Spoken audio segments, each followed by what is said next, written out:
Ce que moi je retiens à travers ce livre, à travers mes souvenirs, c'est finalement quelqu'un qui avait comme on dirait en photographie, une profondeur de champ extraordinaire. C'est quelqu'un qui savait aller loin dans le passé pour chercher les explications historiques, géographiques, géopolitiques d'une situation actuelle, et puis qui voyait loin dans le futur.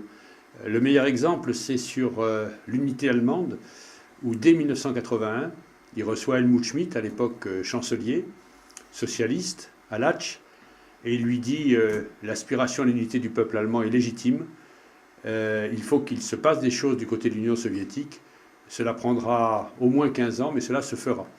Et donc dès 1981, il a cette vision d'une réunification de l'Allemagne.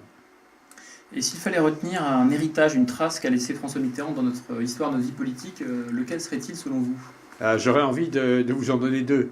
La première, c'est qu'il a rendu possible, crédible, l'alternance.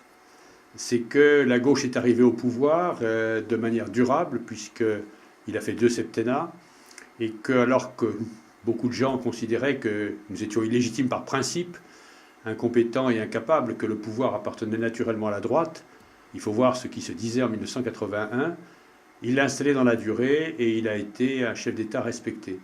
Et l'autre trace qu'il reste dans l'histoire, c'est évidemment l'Europe, qui a été la grande boussole, la grande constante de sa vie politique, puisqu'il était avec d'autres dès 1948 au congrès de La Haye, où beaucoup de gens se sont réunis juste après la guerre pour envisager la perspective européenne.